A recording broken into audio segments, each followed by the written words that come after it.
Okay, so you're thinking about studying abroad in 2026. You've got a ton of options, right? But one country keeps popping up as a really strategic choice, especially for students who are focused on their career. So in this explainer, we're asking a big question. Is Ireland the smartest investment you can make for your future? Let's get into it.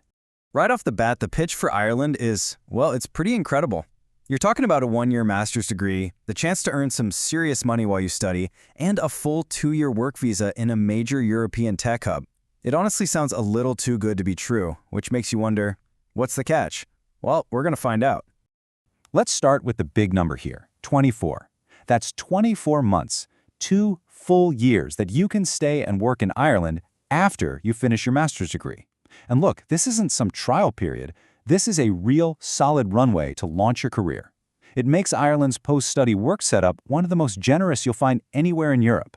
So what is this Irish advantage we're talking about? Let's break down the key ingredients that make this such a compelling package. You know, it's not any single one of these points, it's how they all work together. The one-year master's, that's a huge cost saver compared to 2-year programs in, say, Canada or Australia. Then you can work part-time to cover your bills, and then you get that massive 2-year visa, all in an English-speaking country that just happens to be the European headquarters for over 1,000 giant multinational companies. Okay, but all of that brings us to the biggest question on everyone's mind, right? What's this actually going to cost? So let's decode the total financial investment you'd be looking at.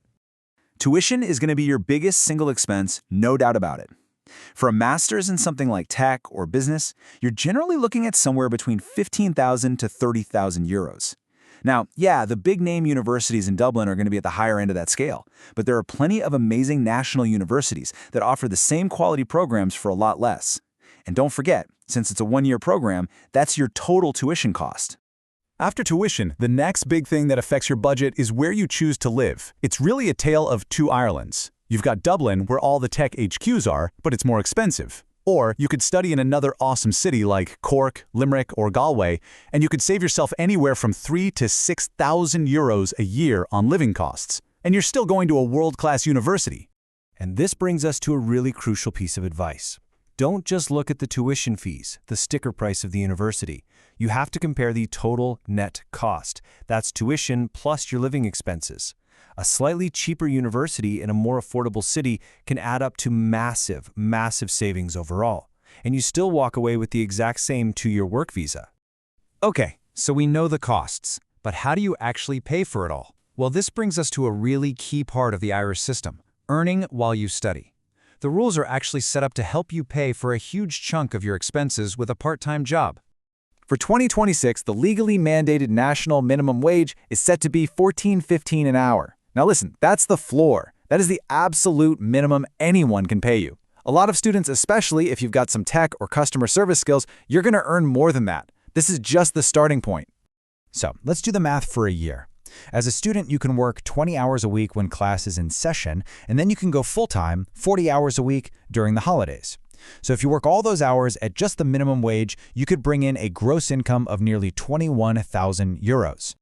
So the big question, can you actually cover your costs? Well, after taxes, your potential take-home pay could be around 17,800 euros.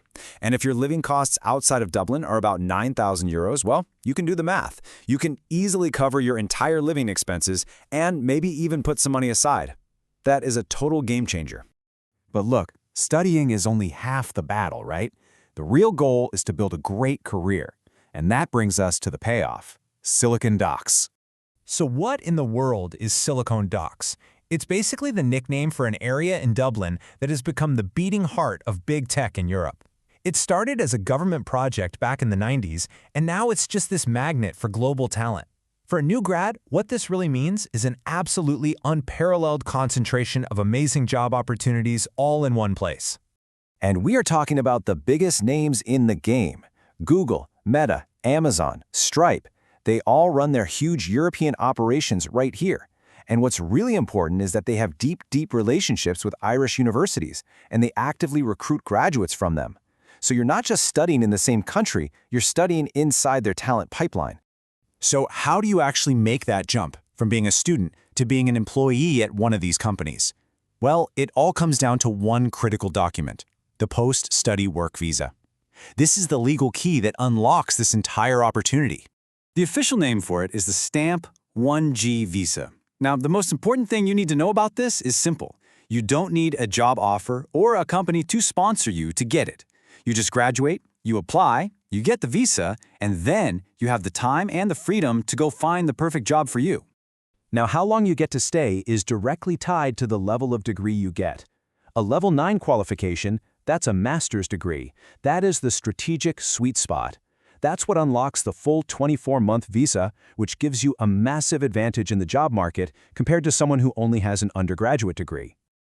All right, we've talked about the opportunity, the cost, how much you can earn, and the legal stuff. Let's pull this all together and give a final verdict. And this brings us to a huge myth that we just have to bust. This idea that a post-study visa is just a dead end. In Ireland, that is simply not true. The Stamp 1G visa isn't the end of the road. It's designed to be the first rung on the ladder. It gives you the time you need to land a good job that qualifies for something called a Critical Skills Employment Permit, which is the main, well-established path to staying in Ireland long-term. And so we end up right back where we started. We've seen a system that gives you a 1-year master's that leads directly to a 2-year work visa, a system where you can actually cover your living costs while you study, in a clear step-by-step path from being a student to becoming a long-term resident working in Europe's tech capital. So the final question really isn't just whether Ireland is a good choice. It's this. With such a clear path from campus to career, is it the smartest investment you can possibly make in your future?